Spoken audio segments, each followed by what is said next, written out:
Scroll مت کرنا۔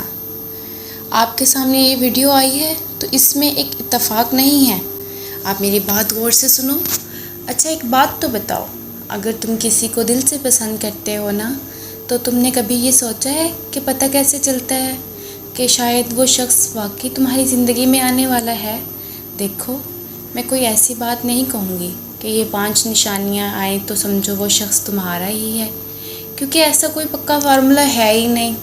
لیکن کچھ چیزیں ایسی ضرور ہوتی ہیں جنہیں دیکھ کر انسان سوچتا ہے کہ شاید اللہ میرے اس معاملے میں آسانی پیدا کر رہا ہے۔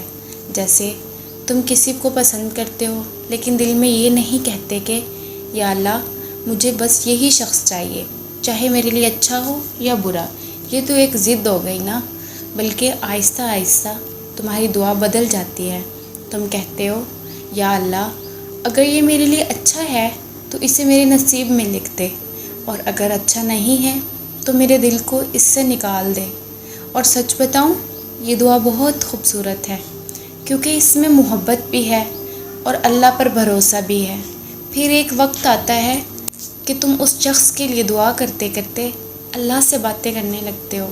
رات کو اکیلے بیٹھے ہو اور دل میں آتا ہے یا اللہ مجھے نہیں پتہ میرے لیے کیا بہتر ہے، بس تو جانتا ہے۔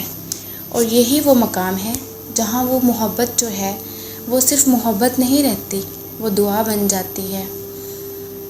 اب ایک اور چیز دیکھو، اگر واقعی اس شخص کا تمہاری زندگی میں آنا تمہارے حق میں بہتر ہے تو معاملہ آہستہ آہستہ حلال راستے کی طرف جانے لگتا ہے۔ چھپ چھپ کر باتوں کے بجائے گھر والوں کی باتیں آنے لگتی ہیں، سنجیدگی آنے لگتی ہے، نیت صاف ہونے لگتی ہے، اور جو چیز پہلے بہت مشکل لگ رہی تھی اس کے راستے ایک ایک کر کے کھلنے لگتے ہیں۔ لیکن یہاں ایک بہت امپورٹنٹ بات ہے، ہر اتفاق کو اللہ کا اشارہ نہیں سمجھتے۔ وہ تمہیں میسج کر دے، اس کا نام بار بار کہیں نظر آ جائے، یا اچانک اس ملاقات ہو جائے، اس کا مطلب یہ ضروری نہیں کہ بس یہی میرا نصیب ہے۔ کچھ چیزیں ویسے اتفاقاً ہو جاتی ہیں، دل بہت جلدی کہانیاں بنا لیتا ہے۔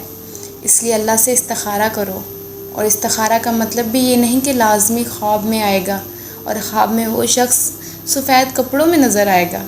کبھی جواب حالات سے ملتا ہے، کبھی راستے آسان ہونے لگتے ہیں، اور کبھی کبھی بار بار کوشش کے باوجود راستے بند ہوتے چلے جاتے ہیں، اور کبھی اللہ تمہارے دل کو ہی کسی اور طرف موڑ دیتا ہے۔ تو اگر تم آج کسی کو دل سے چاہتے ہو نا، اسے مانگنے سے مت گھبراؤ، اللہ سے مانگو، دل کھول کر مانگو۔ بس ایک یہ بات ضرور کہنا، یا اللہ اگر یہ شخص میرے حق میں بہتر ہے تو اسے میرے قریب کر دے، اور اگر نہیں تو مجھے اپنے فیصلے پر راضی کر دے، کیونکہ ہو سکتا ہے تم جس شخص کو اپنی زندگی کی سب سے خوبصورت خواہش سمجھ رہے ہو، اللہ جانتا ہو کہ وہ تمہاری سب سے بڑی آزمائش ہے، اور ہو سکتا ہے جس چیز کے لیے تم آج رو رہے ہو نا، کل اس کے نہ ملنے پر اللہ کا شکر ادا کر رہے ہو۔